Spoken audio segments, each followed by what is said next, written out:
Good morning बच्चों। आज हम हिंदी व्याकरण का पाठ 3 उच्चारण और वर्तनी नामक पढ़ेंगे। कौन सा पाठ पढ़ेंगे? पाठ 3 उच्चारण और वर्तनी, जिसको हमने कल कुछ पढ़ा भी था कि उच्चारण के बारे में हमने जाना भी था, उच्चारण स्थानों के बारे में जाना था कि किस प्रकार इनमें उच्चारण करते समय और लिखते समय किस प्रकार वर्तनी में अशुद्धियाँ हो जाती हैं। तो आइए आज हम शुरू करते हैं। कल हमने स्वर के संबंधी अशुद्धियों को जाना था कि स्वर संबंधी अशुद्धियाँ कौन कौन सी होती हैं, किस प्रकार होती हैं। आज हम व्यंजन संबंधी अशुद्धियों के बारे में पढ़ेंगे। तो आइए हम शुरू करते हैं कि व्यंजन संबंधी हमारी कौन कौन सी अशुद्धियाँ हैं जो हमारे लिखते समय मात्राओं की हो जाती हैं।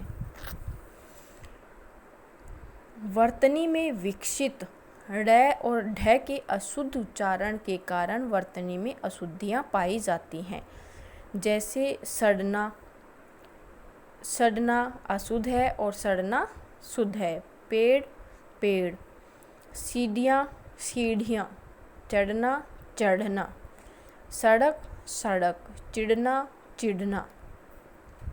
तो इस प्रकार शुद्ध और अशुद्ध दोनों शब्द हमारे सामने लिखे हुए हैं कि और यह भी बताया गया है कि किस कारण से अशुद्धियाँ हो जाती हैं। अल्प प्राण और महाप्राण व्यंजनों के गलत उच्चारण के कारण वर्तनी संबंधी अशुद्धियाँ हो जाती हैं। अल्प प्राण और महाप्राण व्यंजनों के गलत उच्चारण के कारण वर्तनी संबंधी अशुद्धियाँ हो जाती हैं।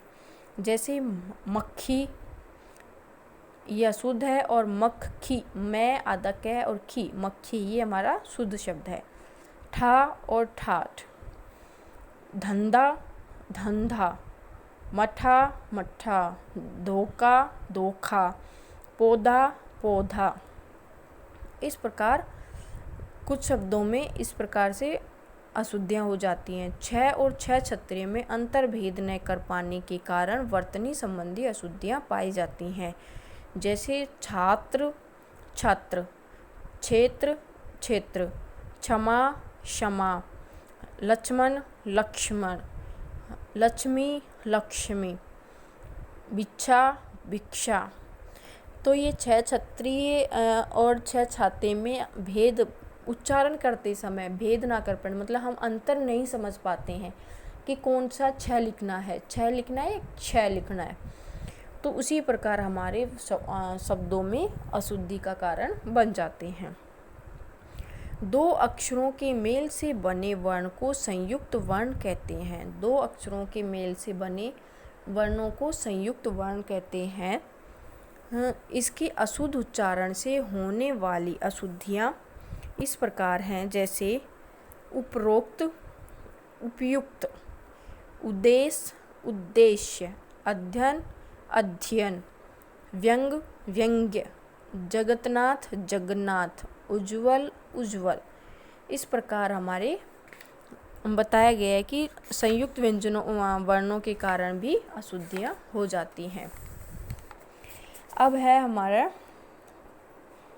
व तथा ब में अंतर भेद न कर पाने के कारण वर्तनी में अशुद्धियाँ पाई जाती हैं। व्रत, व्रत। बसंत, वसंत। विष, विष, विष। One, one. जवाब, जवाब। व्यापार, व्यापार। रे वर्ण को अन्य वर्णों के साथ संयोग करते समय नियमों को असावधानी से वर्तनी में अनेक अशुद्ध शब्दों को देखने को मिलती है। जैसे पर्याय, पर्याय। श्रम, श्रम। स्मरण, स्मरण। भ्रम, भ्रम। पूर्ण, पूर्ण। कार्यक्रम, कार्यक्रम। शय, शय, शय में उच्चारण भेद न कर पाने के कारण वर्तनी में अशुद्धियाँ हो जाती हैं। जैसे अमावस्या, अमावस्या। शासन, शासन। मनुष्य, मनुष्य। आषाढ़, आषाढ़। प्रशंसा, प्रशंसा। निर्दोष, निर्दोष। आगत वर्ण अर्थ भेद के कारण हिंदी भाषा में प्रयोग किए जाते हैं, परंतु कभी कभी इनके अर्थ भेद के कारण न समझने के कारण वर्तनी संबंधी अशुद्धियाँ हो जाती हैं। जैसे शब्द गोर गोरा, गोर ध्यान देना, जरा बुढ़ापा, जरा थोड़ा सा। फन फन, फन का है सांप का और फन का होता है कला। राज शासन होता है और एक राज रहस्य होता है। जो उनके नीचे छोटा सा बिंदु लगा हुआ होता है, इनके कारण हम अर्थ भेद में नहीं समझ पाते हैं, तो हम एक ही जैसे शब्दों को लिख देते हैं। अन्य अशुद्धियाँ इंकार इनकार, सन्मुख सम्मुख, ऋतु ऋतु, मध्याह्न मध्याह्न, स्थायी स्थायी, संग्रहित संग्रहित, मिठाई मिठाई, अवगुण अवगुण, संन्यास संन्यास, संयुक्त अक्षरों के गलत प्रयोग से। पूजनीय पूजनीय, सौभाग्य सौभाग्य, कृतज्ञ कृतज्ञ, ग्यारह ग्यारह, प्रज्वलित प्रज्वलित, ज्ञान ज्ञान। इस प्रकार से हमने कुछ अशुद्ध शब्दों को पढ़ा है, कुछ शुद्ध शब्दों को जाना है कि किस प्रकार से यह शुद्ध शब्द अशुद्ध हो जाते हैं।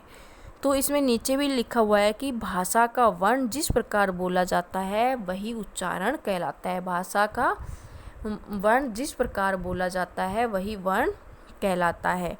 उच्चारण किए गए वर्णों को लिखने की कला को ही वर्तनी कहते हैं। वर्तनी किसे कहते हैं? जो हर लाइन में वर्तनी वर्तनी वर्तनी आया गया था कि वर्तनियों की अशुद्धियाँ पाई जाती हैं, वर्तनियों को शुद्ध कर सकती हैं। तो क्या था? वर्तनी क्या होती है? उच्चारण किए गए वर्णों को लिखने की कला। जो हम उच्चारण बोल रहे हैं उसको जो जिस लैंग्वेज में जिस भाषा में हम लिख रहे हैं तो वही क्या है? वर्तनी है। अशुद्ध उच्चारण के कारण होने वाली वर्तनी संबंधी अशुद्धियों को 4 भागों में बांटा गया है। कौन कौन सी हैं? स्वर संबंधी अशुद्धियाँ, व्यंजन संबंधी अशुद्धियाँ, संयुक्त अक्षर संबंधी अशुद्धियाँ और अन्य अशुद्धियाँ। कौन कौन सी हैं? स्वर संबंधी अशुद्धियाँ हैं, व्यंजन संबंधी अशुद्धियाँ हैं, संयुक्त अक्षर संबंधी अशुद्धियाँ हैं और अन्य अशुद्धियाँ हैं। कि स्वर के कारण अशुद्धियाँ हो सकती है, व्यंजन के कारण, संयुक्त व्यंजन और अन्य अशुद्धियाँ। तो इस प्रकार हमने शुद्ध शब्दों को भी पढ़ा है और अशुद्ध शब्दों को भी पढ़ा है। एक बार आप वापस रीड करेंगे तो ही समझ में आएगा, क्योंकि इस पाठ में यही बताया गया है कि उच्चारण करते समय हम ध्वनि एक जैसी निकलती है, लेकिन लिखते समय हम उन वर्तनियों को अशुद्ध लिख देते हैं। इसलिए आप इनको लिख के रफ कॉपी में प्रैक्टिस करें और प्रयास करें लिखने का कि जो हमसे अशुद्ध शब्द लिख रहे हैं हम उनको शुद्ध लिखने का प्रयास करें। और कल की कक्षा में हम इस पाठ के प्रश्न उत्तर करेंगे, तो उससे पहले आप एक बार शुद्ध और अशुद्ध शब्दों को शुद्ध लिखने का प्रयास करें।